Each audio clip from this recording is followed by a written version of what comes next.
Alors, votre ASBEL a été créé en 1993. Oui, bien évidemment. Combien d'enfants comme ça vous avez aidé en fait? Au niveau du théâtre participatif, on veut savoir peut-être un bilan de ce que vous avez déjà fait depuis. Voilà. Par rapport au théâtre participatif, le bilan, il est positif. Nous avons eu à sensibiliser beaucoup de... C'est pas seulement les enfants, même les grandes personnes. Nous avons eu à sensibiliser beaucoup de gens. Voilà. C'est un parcours au début qui a été vraiment difficile parce que les gens ne comprenaient pas la technique. Tout est parti du théâtre d'objets. Avant qu'on prenne les personnes comme ça, les personnes physiques, on utilisait les objets pour passer le message. Et après, on a évolué. Après une formation organisée sur l'atelier du théâtre participatif, on s'est dit pourquoi ne pas intégrer cette technique dans notre ASBL et pouvoir sensibiliser par ce théâtre participatif. C'est alors que nous sommes passés du théâtre d'objets au théâtre participatif. Et vous êtes tous des artistes? Oui, on est tous artistes, et bien qu'on n'a pas eu seulement à faire l'art, d'autres formations à côté, comme moi je fais le droit, je fais l'art aussi. Et voilà, c'est ce qu'on a fait depuis. On a vraiment pris cette technique du théâtre participatif pour la faire la nôtre, bien évidemment. Imagine-toi, les situations que nous avons mises sous forme de scénettes, ce sont les situations relatées, vécues par les enfants. On n'a pas voulu utiliser d'autres personnes pour pouvoir faire le travail ou pouvoir, on rentre dans la rue, on fait les sondages, on a quand même les idées de ce qui se passe et voilà, on vient le mettre sous forme de scénettes. Ça n'aura pas vraiment l'impact positif quant à l'action que nous voulions mener. Voilà pourquoi nous avons vu les vécus de ces mêmes enfants. Vous les utilisez eux-mêmes? Oui, comme acteurs dans le théâtre. Nous auront vraiment le résultat tant voulu. Et les enfants qui se trouvent dans des mêmes situations, en regardant les enfants vivant dans la rue, ces enfants vivant dans la rue, ils s'identifient dans les différents problèmes et trouvent les solutions palliatives directement sur la scène. Voilà ce que nous faisons. Alors, on va parler de la discussion. Avant d'arriver au théâtre, il y a une discussion. Oui, il y a une activité de discussion. Est-ce que ça commence sur la rue, au premier contact avec ses enfants ou, non, après? pas du tout. Pas du tout. C'est pas dans la rue, non, pas dans la rue, au premier contact que ça commence.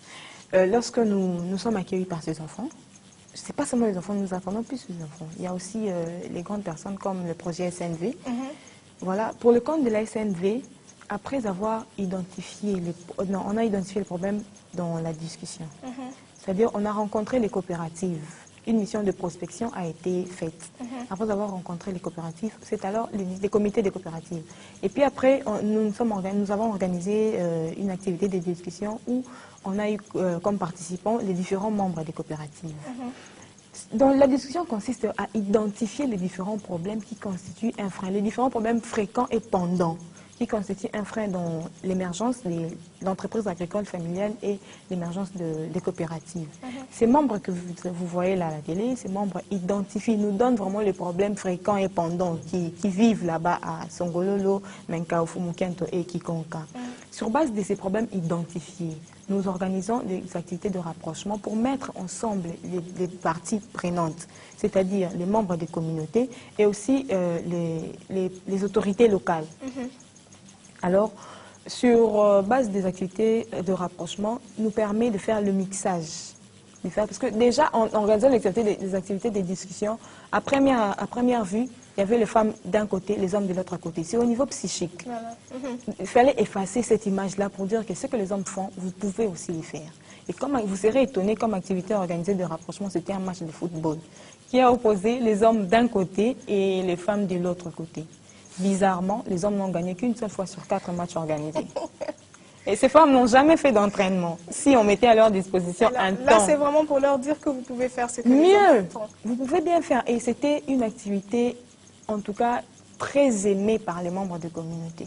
Et justement, vous êtes arrivé à faire ce rapprochement, entre les deux communautés. Au début, c'était les hommes d'un côté, les femmes de l'autre.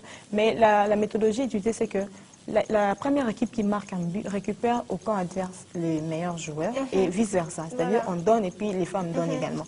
Pour avoir à la fin du match une équipe constituée des hommes et des femmes et de l'autre côté, les hommes et les femmes. D'accord. Voilà. Très bien. Et puis enfin vient le théâtre participatif, dont on a transformé en scénette les problèmes identifiés à la première activité lors des discussions.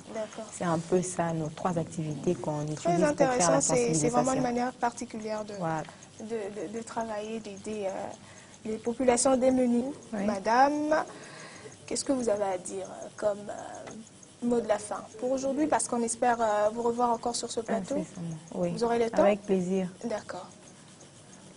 Bon, comme mot de la fin, je commence d'abord par remercier Raga TV qui m'accueille aujourd'hui pour pouvoir parler de nos différentes activités réalisées sur le terrain et l'attention manifestée à notre égard compassion. Je remercie tous les partenaires avec qui nous avions eu à travailler et avec qui nous continuons à travailler et ceux avec qui nous allons travailler dans l'avenir. Je ne manquerai pas de dire merci à Yannick Makambu, à Ogi Mabila et Danti Banda, toutes les personnes qui me suivent. Ogi Mabila, pourquoi? Parce que c'est lui... Qu'est-ce qu'il vient faire dans l'histoire? Dans l'histoire, je pense que c'est lui qui a fait beaucoup de reportages pour le compte de notre organisation. Pour le compte de Raga TV? Oui, pour le compte de Raga TV. Ok. Merci beaucoup. Je vous remercie également d'avoir pris le soin de m'inviter. Voilà, et on espère qu'on sera compté parmi vos partenaires aussi. Bien évidemment, avec plaisir. Merci beaucoup. Merci à vous. Bon, voilà, je rappelle que l'on a reçu le secrétaire administratif de l'ESBEL, Saouti Angoma et Africa, Madame Dina Sungani. On vous remercie encore une fois. On remercie aussi ceux qui nous suivent depuis 6 heures. Je vous souhaite une bonne journée. On se retrouve demain vendredi à 6 heures. Au revoir.